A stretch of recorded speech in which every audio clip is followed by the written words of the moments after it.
Well, hi, everybody. Welcome back to week 3 of Atomic Habits with Missy Hefty, Brooke Rannenbarger, and it's me, Sherry Halpin, behind the camera. My favorite place to be.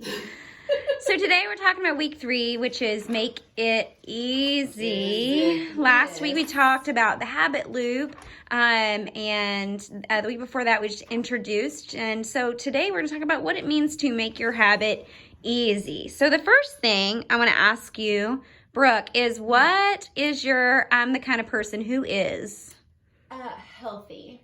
All right. Which is a huge one, but we'll see. How you identify. Yes. I love it. Identify somebody healthy. So perfect. And so what is one habit that you are adding to your life or taking away from your life? Meal planning is what I'm adding to my life. So this isn't really exercise based. It's more of a nutritional based. Perfect. And I find that when I actually meal plan something instead of playing on my phone on Saturday mornings, it forces me to make good choices on the meals that I'm cooking for myself and the family, and then I don't have to really think about it a whole heck of a lot during the week, and leaves less opportunity for me to just order out and be bad.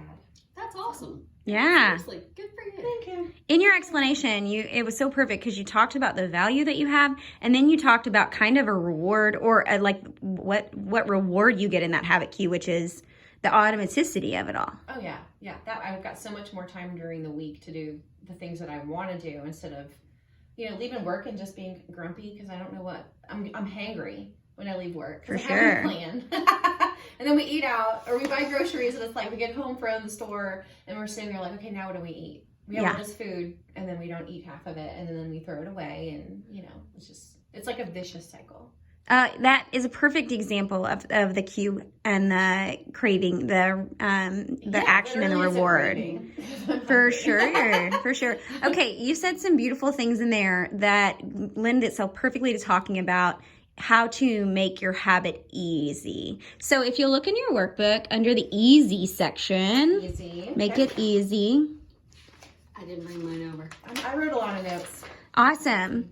So what is your sentence stem? It says, I want to blank, so I will blank. I want to have healthy meals planned, so I will stop playing on my phone on Saturday mornings. So really, she's breaking a habit too. Yeah, that's so I'm perfect. Still using You're the stacking. phone. I'm still using the phone, so I still feel like I have that, that screen time. Well, But I'm on Pinterest. Good And recipes. I'm being productive with the Pinterest. I'm not just like, going down a rabbit hole forever. Yeah, so after you meal plan, then you go to the grocery store? After I meal plan, then I play with Josie, my daughter, Mm-hmm. for a little while because that's the reward. That's the reward. Especially for Josie, because if I spend time with her, which I love spending time with her. Her love language. That is that she's nicer to me during the day and better for me too. So, it's twofold. That's awesome. But, yeah. All right, so one of the things in this chapter, Make It Easy, or this section, was about how good habits lead to good habits. So it's on page 161 of the book, and it's right in front of you if you want to grab mine, or I got it. you flip over. Okay, so tell me a little bit about this chart and just like how good habits lead to good habits. Me, her, who you don't care? Yeah, just Go anybody for it, who wants to Missy. share. Well, this chart is very typical Missy Hefty. So if I come to work and there are donuts in the break room, well, if I eat one donut, I eat 25 donuts. So I have to be very careful about not making that decision to have my 25 donuts. But if I do, then I'm like, well, now I can just blow off the rest of the day and eat whatever I want. I don't need to worry about it because I've already blown the whole day. So it's about a good decision or a bad decision, that whole chart. So either you make the decision to have the donut and then you decide, oh, well, the rest of the day is shot. I'm not going to go work out. I'm going to have McDonald's for lunch, and then I'm going to have Chick-fil-A for dinner, and I'm not going to work out. Or you make the decision, I'm going to pass those donuts, go work, and then I'm going to eat something healthy, and then I will go work out. It's all just either a good day or a bad day. Yeah, when you talk about like the habit leading to another habit, leading to another habit, it makes me think about sort of that foundational quote for this book in the introduction, which is every vote is, or every action is a vote for the type of the person that I want to become. And if I am a healthy person, that doesn't mean that all of my choices are going to be healthy, but it does mean that each choice can lend itself to becoming healthier or less healthy. Right. What I also like about this is that it's not always a good choice, because every vote for any election is not going to be unanimous, like he also mentions in the book. So even if your first choice is a bad choice and you eat 1 or 25 said donuts, you could still turn it around. It doesn't mean the whole day is blown for you. So it just kind of gives you a visual representation of, even though you've made one bad choice or one bad vote for what you're trying to do or the person you're trying to become, it's not ending everything. So don't get down on yourself for making 1 or 2 bad choices here and there. Man, don't do it 2 days in a row.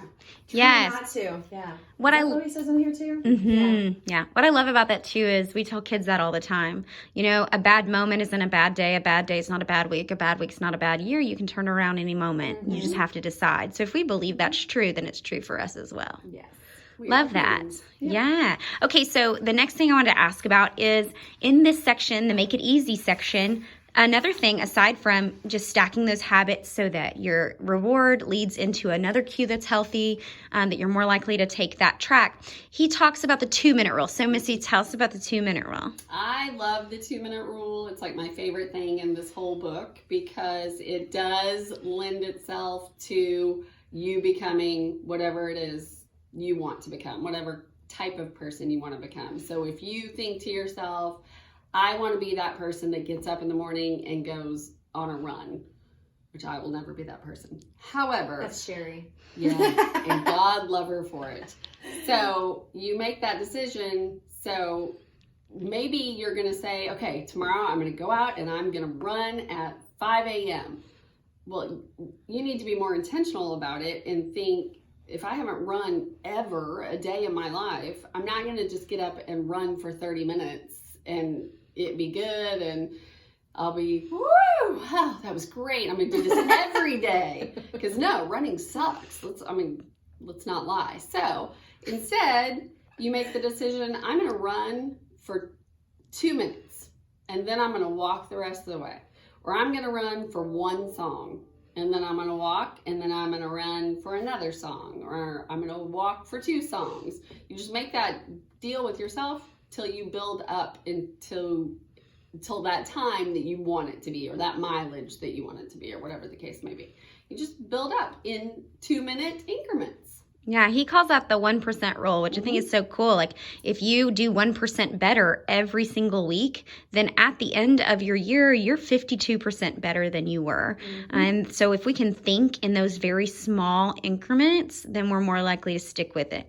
And what's cool about that too is, you're right, if it takes more than 2 minutes, and he says this, if it takes more than 2 minutes, you're less likely to keep doing it. So my thing, and I'm going to go to mine so you can see it, if I want to work out every morning, I will put my clothes out so that they're there each morning. So I put my clothes out the night before, and I put them all in the bathroom so I don't wake anybody else up. But it takes less than 2 minutes to put my clothes out. And then it takes less than 2 minutes to get dressed. And then it takes less than 2 minutes to, brush my teeth and then get downstairs. All of these habits cue new habits, cue new habits. And James Clear says that when he gets to the gym every morning, or he goes 3 days a week, and he gets to the gym, he said he does 10 squats, no weight, 10 squats with weights every day. And that's his less than 2 minute habit to get him to his next reps. That's it. I like it. My favorite story of his was the guy who decided he wanted to be a healthy person. And so he drove to the gym and just sat in the parking lot for the first week. And then he drove to the gym the next week and then went inside for 2 minutes and went back out and built it up and lost 100 pounds. That's amazing. The consistency is what it is, and making it part of your day. Yeah, because it's who he is. Just trying to master, like he says in the book, just try to master the habit of showing up, because all those tiny incremental habits are going to grow to build a stronger habit, and it's just going to be something that you naturally do every day or however often you want to set that goal for. I love it. I like it. So next week is make it satisfying. Yes. Is that right? Make it satisfying. So next week we're going to talk all about how to make it feel like it's adding value to your lives, because how we spend our days is how we spend our lives. And if we believe that's true, then we want it to be as satisfying as possible. Okay, so this week, what is your 1% this week? How is your 1%? What is it going to look like this week to be a little bit 1% better than last week? I'm going to add 1% more steps every day. Awesome. I love that. I don't know how to measure mine, but It's I tricky. haven't been like doing snacks for planning, just been meal planning. And so that's causing some issues in the morning because that's when I get the kids' backpacks packed. So I might work on doing the snack prep stuff. Yeah, like So we'll one see how that snack. goes. Yeah, one snack. Easy. Have some raisins. Perfect. And 1% done. thanks, That was Missy. not even placed there on accident. That wasn't even, we didn't even, They're so. that's great. They're beautiful. Done. Check it off your list. Thank you. My 1%. It's so random. Love I just it. have these. I Just love have it. them. I A love random it. girl. My Just 1% is my goal is to be out of my house by 5:15. It's not happening. I'm getting out at like 5:20, which is fine. But mine this week, I have to get out of my house by 5:18. Oh, okay. I like it. I'm just I gonna do that to get do to my work, best. too. Do my best. Oh, gosh. All right, y'all. Have a fantastic week. Thank you, Brooke. Thank you, Missy, and we'll see you next time.